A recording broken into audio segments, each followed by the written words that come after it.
Hello, Kenny. How are you? So, how are you? Great to see you. Episode three. We made it. When you first brought this up, I'm like, it's going to be one time cutting room floor. No one will ever hear from this stuff, but we made it to three. In Judaism, it's a chazaka. That's right. I guess we're stuck now with each other. This is fantastic. How was your Purim? Purim was spectacular, especially, and if I rate my Purim based on the wine, I would say super spectacular. Same. Yeah, we drank some really top-notch wines. We could talk about that. I think we should. But yeah, I never know what people are going to hear this, but we're recording 2 days after Purim. It is Tuesday, March 26th. Before we go anywhere, speaking of, I woke up this morning to terrible news out of Israel, and I think often almost like glossed over what's happening in the north. Yes. And I want to read, I have a post here from Adam Montefiore, the well-known wine writer in Israel. It says, Avivim Winery from the Upper Galilee goes up in flames this morning, target of a direct hit by Hezbollah. By a miracle, no one was hurt, but I imagine the product of a lot of hard work and graft from the vineyard to the winery was destroyed. They have been hit 4 times in the past months, but this time with disastrous results. In the meantime, wineries in the Upper Galilee are closed, vineyards untended, families living as refugees in their own country, as Hezbollah bombs northern Israel on a daily basis. Symbolic, this Iranian subsidiary, who are anti-alcohol, preach against wine, a bedrock of Western civilization. They have hijacked Lebanon and played the major role in making that country dysfunctional and ungovernable. They are determined to provoke war with Israel purely to justify their existence. Both Hamas and Hezbollah don't drink wine. Blessed are the winemakers. That's how I Adam. mean, blessed are the winemakers, and we think of them, and there's no words. It's terrible. I did hear, since in reading this morning and looking further into it, that the winery is absolutely destroyed. The wine is destroyed.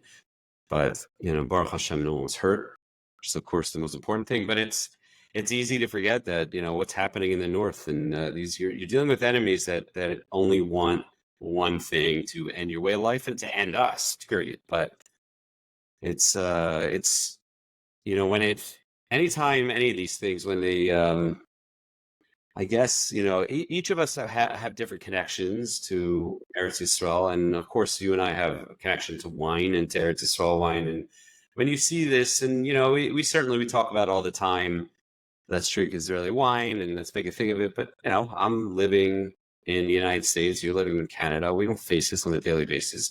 These are people that have basically lost all of their business. I mean, these people, and I've even clearly lost their business, but these wineries up in the north are shut down. I mean, people are living in different areas because they can't live there. They're facing it, and it's interesting to see that winery has been hit 4 times already and destroyed today, unfortunately. But it's hard to imagine. It's hard to imagine. We certainly continue to pray for an end to this and a successful outcome for our people, and that the hostages should be returned. It's day after day goes by, and it's easy to forget, and it's easy to move on with your life, but it's important always to remember. I think personally, the Purim story is more, I'm sitting in shul. I'm one of those guys that, and I hate to say it, I do it also on Yom Kippur a little bit. I'm like, how many pages are left to this? So I'm like looking, and but you're really like, this year is such a, how could it be any more concrete, the story, as to we're living it, and they're certainly living it, especially considering, that we know Iran is behind a lot of this, and Persia. This is it really struck me more than ever this year, I think, the story of Purim. It just changed a few names, the same story.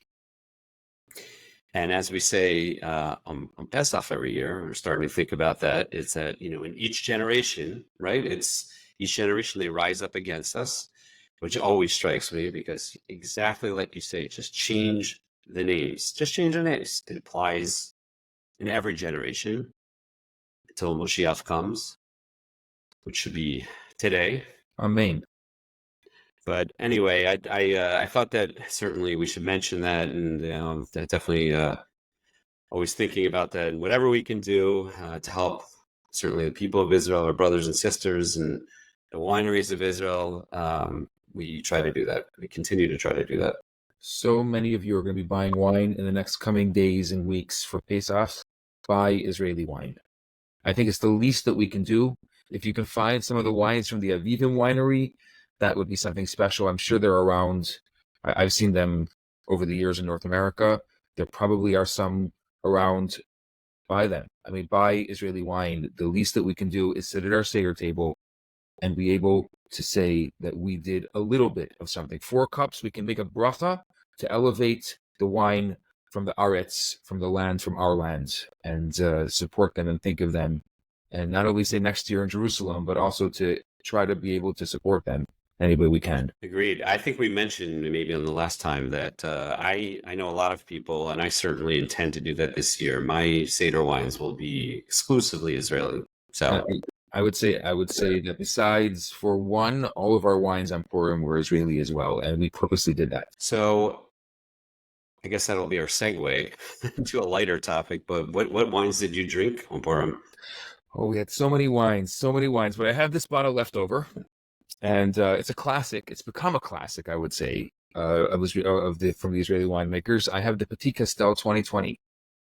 So we have these wonderful friends, Susie and Peter, who live in Maine, and they joined us for Purim this year. And shout out to them. I imagine your house is a thoroughfare for many people from many places. It is. My house is a thoroughfare, but they're really special friends. They're celebrating their 5th anniversary soon, and they're some of my favorite wine aficionados. And they brought over the Petit Castel 2020, which is not around anymore. Now the 21 vintage is what's really selling. Right. And it's drinking. I mean, fantastic. Do you know Eli Ben-Zakkain? Do you know? I don't think maybe I met him one time in person. I've certainly talked to him online multiple times, and I've written about Castel multiple times. I mean, how could you not? If I claim I write about wine, and I certainly, Castel is one of they really, I think Castel should be given a lot of credit for bringing Israeli wine to the next level of like, okay, we have a lot of great Israeli wine, but they really aim for the top. We're going to make world-class wine, and their whole operation there is indicative of that. And I think, he deserves a lot of credit for that. Yeah, year after year, their wines are definitely from the top. So where is Castel? We know Castel is it's in the Judean hills, somewhere between Yerushalayim and Tel Aviv. Yes, I mean, don't ask me specific geography, but it's one of these places that people ask me all the time when they're visiting Israel, which wineries they can visit, especially if they don't want to stray far from Jerusalem. That's right nearby. I mean, you could easily get there from Yerushalayim, and it's a world-class operation there. Of course, connected to Castel nowadays is Raziel, which was kind of the offshoot, also making really interesting wines. But to back up that Castel, the flagship wine, the Petit Castel, we should say, and it's done in the same way they would do in France, and a lot of it is a lot of French connections to what they call their wines and how they make their wines. But the Petit Castel is, of course, the second wine, as they would call it. It's the flagship wine is the Grand Vin. The Grand Vin. Can I humbly say that I think the Petit Castel is better? You can say whatever you want, And it's funny. I was having this conversation with some people lately.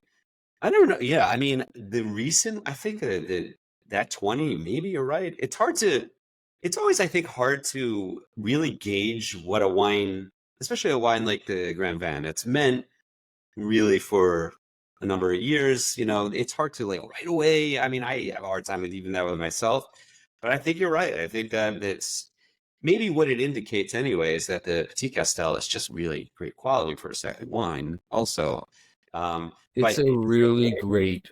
I mean, this is their mid-range wine. It's just, it's just blackberry right in my nose. Like if you like fruit, that Petit Castel is really, really strong fruit. They make really nice wines. I told this story recently, and somewhere I wrote it, but I back in the day, I don't know, I guess it was probably released it was the 2014 Petit Castel. I guess that was released in 16 or 17. And a friend of mine found some kind of price mistake on wine.com, not kosherwine.com, wine.com. And they sell some kosher wines, interestingly.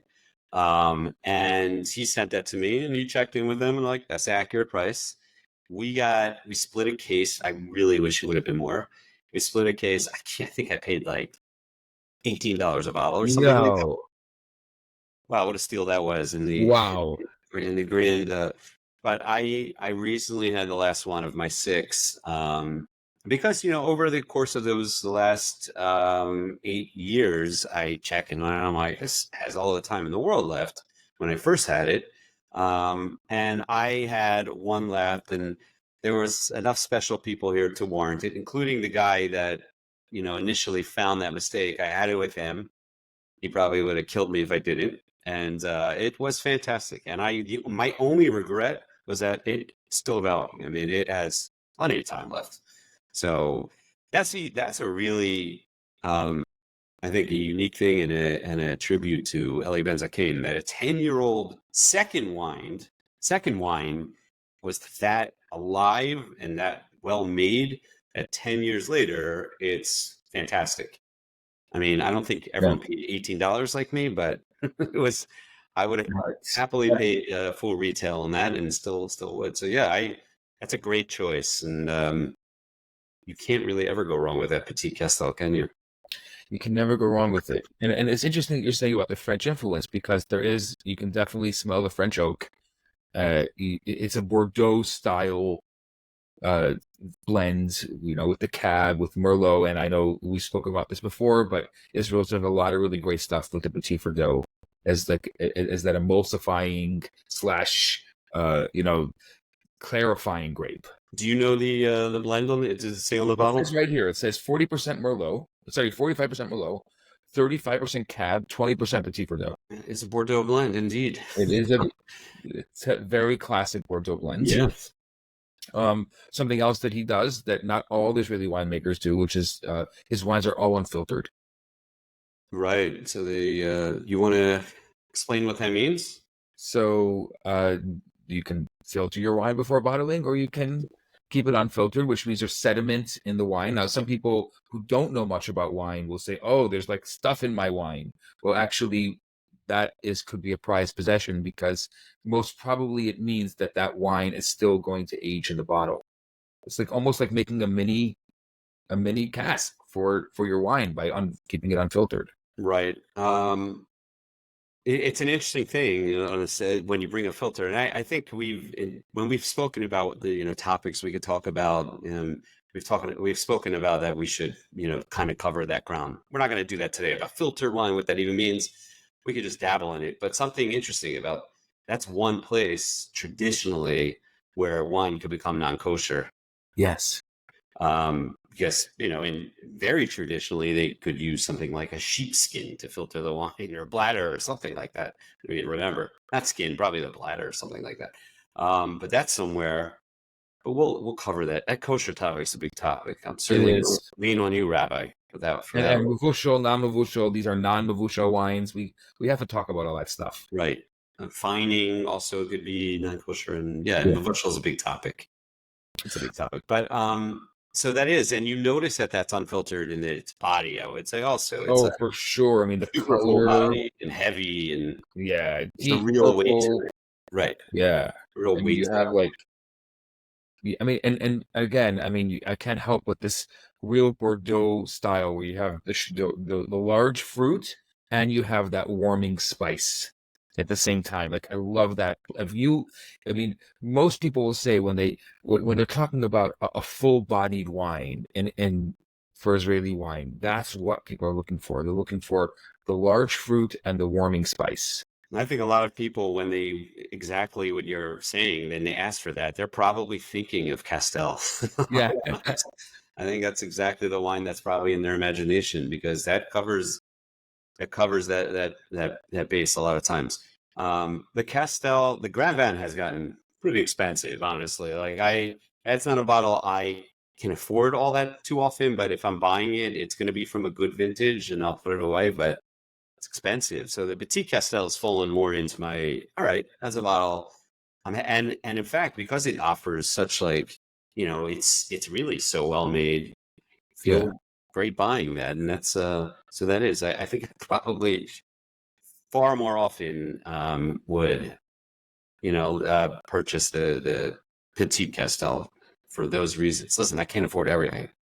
I'm a simple man. I'm a It's simple man. the it's an expensive hobby, wine drinking. Such an expensive hobby. Not- I I hope my wife is not listening. Yeah, I'll tell a funny story that she'll probably kill me for telling, but it was many years ago already, and I had, sizable amount of wine in my cellar. She's like, I won't say the number, but the number she thought, she's like, you probably have, she said, $200 of wine down here. I'm like, yeah, it's like $200 of wine. If she only knew it, that by now she certainly knows, and I get the good thing is that I primarily work out of my house, so I can intercept all the UPS deliveries before she sees them. But yeah, it is a very, very expensive hobby. But hey, I'm not ready to give it up just yet. And it's something I always tell people also is that it's so much more like a real talent, I would say, in wine is being able to discern the really good inexpensive wines. Anyone could say expensive wines are good. What do they need me and you for? Why do people ask? They're like, they want to spend $13. I don't know what that equates to Canadian dollars. I don't know if that's near it. I have no idea. I think it is, right? but But $17, $18. people want to spend, people want economy bottles that are really good. That's where you earn your keep, right? If you And there are fluke bottles. There are sometimes these bunch of them. economy bottles that are just fantastic. There's actually a fair amount. Where it gets really, really hard is the under $15 bottles of Mavushal wine. that's much more complicated. And that I get asked all the time because people make weddings and bar mitzvahs and those kind of things. And in the outside Israel, I should say, and outside Europe. I don't know if that's true in Canada. Restaurants and events here, fairs, they're all Mavushal. It is a Always. non-starter. Yes. Yes. That's its own topic. And then you have to, and sometimes you have to have Mavushal with the right hechsher, right? Because That- very often you'll find Mavushal, and we'll talk about this in detail, but by 89 degrees, right? Is that really Mavushal? Is Right. flash pasteurization really Mavushal? That is true also. And that's why you'll see even like on an Israeli bottle, you may see 5, 6, 7 hechsherim on a bottle because it depends who it's for. Right. Because there are different little intricacies of what makes wine specifically kosher. Or, that's complicated. And yeah, we should absolutely. I look forward to speaking about that. I had a really special bottle of wine because I have a very good friend. We ate Suda at his house, and we had the 2009 Chateau Smith Haut Lafitte. No way. It is a treasured bottle. That is the creme de la creme. It basically is. The Smith Haut Lafitte. It's Smith Haut Lafitte. I'm saying like an American. And I'm sure people will say like I butchered it anyway. Hey, I'm an American. That's it. Doing my best here. But I got to his house and I said, things are going to get rolling. And we're going to start opening bottles. I'm like, I don't want to open anything you don't want to open. He said, you can choose anything you want out there. And we had that down there. And he was like, we loved it. It was fantastic. But it's something interesting. I'll tell you about it because, yeah, that's great wine. And everyone knows that. I'm not telling anyone anything they don't know. What was interesting about it, I found, is that a bottle like that, which is now 15 years old, I thought was going to be super young. It wasn't. It was, I would say, well into its window of drinking. I would encourage anyone, certainly people that have more than one, or maybe the other way around, don't let that die in your cellar because that would be a real shame. I'm not saying you don't need to go and drink it now, but I found it interesting. And I was, looking a little more into it. I knew 2009 is considered a great vintage in Bordeaux. What does that mean? That means like kind of across the board. Probably even producers that aren't normally making great wines were making great wines because it was just a kind of a perfect growing season. But what that also means is that a wine like this, where there's some line about how great winemakers make wine even in bad vintages, that kind of thing. So you would Right. expect a bottle like this to be great and even potentially one of the best ever. And I think it's considered that 2009. Um, but because it was such a top growing season, the fruit is so big and so ripe that you don't have the same, like, you're probably not going to have the same length to its life because it was even more approachable right out of the gate and so ready to drink. Some wines, because of how the conditions that they faced, may need a few years to come around or begin being, that kind of idea. Because it was such a lush growing season, it was almost ready out of the gate. And I think 15 years now, you're seeing you probably should start drinking these bottles. These are bottles that normally you would say maybe not even to touch until maybe now or 20 years. But I would say this bottle, I would tell people to drink it probably by latest 2030. And that's like kind of uncommon from a bottle from a producer like Smith Haut Lafitte. So from my understanding, Smith Haut Lafitte does a kosher run once every 5 years. More or less, yeah, more or less 5 years. Right. And they just did one at 2019, Yes. which is they had, I think, a 15. I'd have to look. There was definitely like a 14, 15, maybe it was 14 and 15. It was 09. Yeah, about every 5 years. These places, like, they don't need to do it. They certainly sell it all, and they Right.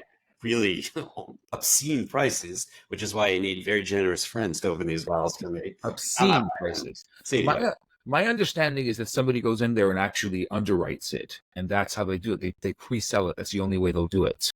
I didn't know that, and that very well may be. Well, yeah, I mean, this is a bottle that comes from the producer IDS, and that's Benjamin Uzan. IVS. He's an interesting guy. We could talk about him at a He different is time. amazing. I Yeah. mean, most of the kosher Burgundies are coming from him. Right. I would say most of the kosher higher end French wines are coming from him. Yeah, a lot of them certainly. And he's had some level of hatzlacha also in that he's produced these wines, especially like one like Smith Haut Lafitte. He's chosen because it's not done every year. So he may decide to do it. You don't know because you're right. He contracts it probably beforehand, and there's a lot. It's, as we know, like a team has to come in and do it, which is why, as a separate conversation, also the kosher runs of these wines are not the same as the non-kosher runs. Not exactly the same. And part of the reason that is, meaning I don't have the bottle in front of me or any of the information, but it's Merlot Cab. It's left bank, so it's tab based, but there's probably some Merlot in there, but maybe nothing else. And the reason that is, one of the reasons why is that once they send that team in, it's kind of like they're dealing with the fruit that's available then. Meaning they may not be able to flame it to the Petit Verdot, so they're not going to include it in the blend, things like that. So it may not all be timed the same way. So it's usually probably a more simple blend, but it's not the precise wine that the non-kosher cousin is, which I think a lot of people don't know. But made the exact same way, and the winemaker is certainly making every decision. And as you and I know, the only difference otherwise is that they bring in a team of mashgichim from the time that the grapes press, that they're the only ones that could touch it until it's in the bottle. So, but otherwise the wine is precisely the same, and they use precisely the same methods, but the blend is almost always different than the non-kosher one. I can imagine, though, the winemakers get a little annoyed with it because they can't touch their own wine. It's always an interesting thing, right? Yeah. And, we go to these wine shows where they'll have non-kosher wine, and if the winemaker's there or someone from the company, they can't even stand behind the table. They're standing, and they know they can't get near the wine, and it's always like such an interesting thing. Yeah. I love to go through some with the kashrut and why that is. Yeah. There's a lot of people say, what's the big difference? Well, what's the big deal? Why does wine have to be even kosher? And we're going to get into that. It's a big topic. It's a great topic, and there's a lot of misunderstandings about it, certainly. Yeah, but anyway, how do you come down from a Smith Haut Lafitte? Well, there were a lot of other good wines at that Suda also. Well, But I'm yeah, curious, what else did you have?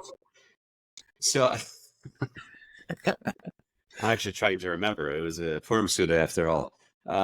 We had some really great wines. We had Petit Brilliance. We had, which is a great bottle on its own right. That's California Cab. We had, we opened, interesting, that new Shiraz Nebbiolo. Oh, we also opened it. It was Yeah. great. Very good wine. I really like it. They've, the Weiss brothers have, I always refer to them as the rock stars of the wine and they're awesome guys. We both love them. Their red wines in the last couple of years have really like come back to something that I personally love. I love their red wines lately. Because for a while it was like, I think it was like maybe my taste was changing. I'm like, there's a little too much for me. The last, not even, I don't know if it was just the last few releases, but I am loving their red wines again. I love them, and they're unique too. But we had that. That was great. But you're right. It's hard to drink a really special one and drink anything else. But we did. That Nebbiolo definitely held up. They did a great job with that bottle, and it's young still. Well, this one I had was brand new. This was when it was just released. So it's young. So yeah. You don't even get what aging will do to that bottle. Yeah, I love that they do these like kind of lesser known grapes. Nebbiolo is in California. There's not even that much of it grown. Some people may not know that Shiraz is not what's called an estate winery. They don't have vineyards of their own. They buy grapes. They buy the best fruit they can buy, and they buy like interesting stuff, and they make the wine. So there, you go to their winery, you're in a factory more than you're not sitting overlooking vineyards. But that's true even with Herzog. When you go to Herzog in Oxnard, it's not, it's in a commercial area. Beautiful place, and it's really lovely inside, but you're not overlooking vineyards, right? I would say it's true of most of the kosher wineries outside of Israel. I think it's accurate for the most part, yeah. Certainly California, with the exception of Hagafen. That's a beautiful vineyard there. Hagafen. You talk to Ernie, and you'll never, when you talk to him, unless you were specifically interviewing him on the cause, he doesn't talk about kosher or not kosher. He talks about making great wine. And you go there, there's no real indication that the place is necessarily kosher. The majority of the people who are there are just on one of their Napa wine tours. Right. The old move of restaurant's kosher. There's a guy wearing a yarmulke in there type of thing. You walk into the tasting room, you're probably not going to see a yarmulke there. I mean, for the most part, right. They're in a beautiful spot in Napa, Silverado Trails, they call it. And they get, all kinds of buses stopping there. And which is so cool because these people are they love the wine. And it happens to be kosher. One of my favorite things about it is people don't even realize he has 3 wines: the Boré, the Pri, and the Hagafen. Right. I love that too. Yes. The Pri, of course, is only a club wine, so you don't necessarily see that on your shelves. But and what is the Boré? The Boré, I think, is his lower end wine. Actually, it's a lot of his sweeter wines. Oh, he calls it it's Boré, but that's where it comes from. Yeah, Boré, yeah. You like the hat beret. That's what it is, right? I couldn't remember what that was. Yeah, it's great. He's really the pioneer out there. I mean, they've been there since 1979 kosher, which is a long time already. I know because I'm that old, but it's really amazing. And but that is a place where you sit and overlook wine, the vineyards, and it's pretty cool. If you go to Fort Gates, if you have that joy of spending some time with Binyamin, you also have that microscopic. I mean, Binyamin Pence is by himself out there on the mountainside in Santa Cruz. But correct, I've never had that opportunity to see. Have you? The Kavanah. There's nothing like the Kavanah. You mean? That's awesome. Someday that's a bucket list thing for me. You and I should go together. I would love to. Binyamin would love it. I think so. I hope so. I think so. I don't know if I would just show up at his door, but maybe that's the way to do it. Speaking of these California wineries, actually, I think last episode we made a little faux pas. I made a faux pas. I said 15, but actually there's 5 dedicated kosher wineries, and I was referring to there are many others that do kosher wines. Yes, including some really high-end ones. Marciano, Yeah, Mayakamas. Mayacamas, yeah. Yeah, One Hope, right? Isn't that? One Yes. Hope, yes, One Hope. But so then the 5 are, we mentioned them all: Herzog, Hagafen, Four Gates, Shira, and Covenant. Of course, we did not mention the great Covenant Jeff Winery and Jody. of Yeah. Berkeley, right? Yes, yeah. And the Rebbe of kosher wine, Jonathan Haydu. That's right. That's an example of a wine made in California, but that's not its own winery. Jonathan, the 40 under 40. I don't think he's under 40 anymore, but a great man, a great winemaker. He's the winemaker for Covenant, who makes his own wines, which are really cool too.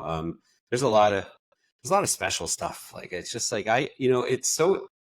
This is a topic, wine, that you're like, well, aren't you going to run out of topics? No, not really. And you know why? Because every single, there's always new wines coming out, but forget that for a second. Every vintage is different. Yeah. So, one year's wine may be very different from the next year's.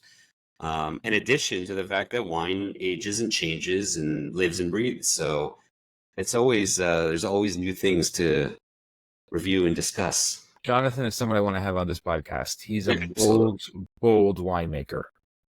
I mean, having a podcast where I'm not standing next to him because he's like a foot taller than me. I think you are also, though. So he's an amazing. Yeah, he's awesome. I mean, they're that the team at Covenant is great, and John's been there for a long time already, and he is amazing, and his wines are so cool. And look at those labels. How cool are those labels?